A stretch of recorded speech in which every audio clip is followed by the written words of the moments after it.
Qur'onda darja kelingan toshda yer dumaloq deb kelmagan. Bo'li ploski. Oxiri bor baray. Yer qanaqa shaklda? Dumaloq shaklda. Bo'ldi, siz nima deb o'ylaysiz? Qanaqa yer, qanaqa shaklda? Bo'li ploski.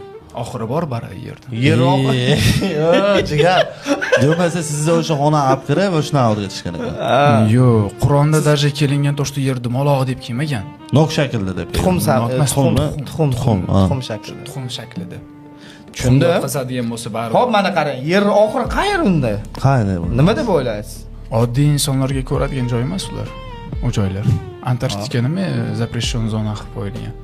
Prosta Nima endi sabab? u joylar masalan sovuq bo'lgani uchun, odam uchun xavfli bo'lgani uchun zapret qilingan bo'lishi mumkin.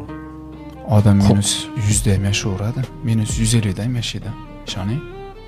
Nimaga 1944-yil Amerikani 1000 ta soldatlar qochib ketgan? 39% bo'lgan. Nimani ko'rgan? Nimani ko'rgan? Endi qiziqdi sizga. Qur'onda darja kelingan toshda yer dumaloq deb kelmagan. Bo'li ploski. Oxiri bor baray. Yer qanaqa shaklda? Dumaloq shaklda. Bo'ldi, siz nima deb o'ylaysiz? Qanaqa yer, qanaqa shaklda? Bo'li ploski. Oxiri bor baray yerda. Yer oxiri. Jigar. Bo'lmasa sizni o'sha xona olib kirib, o'shani o'rgatishgan ekan. Yo'q, Qur'onda darja kelingan toshda yer dumaloq deb kelmagan. Nok shaklida deb. Tuxum Tuxum shaklida. Tuxum shaklida. Tushundim. Qasadigan bo'lsa bari. Xo'p, mana qarang, yer oxiri qayerda?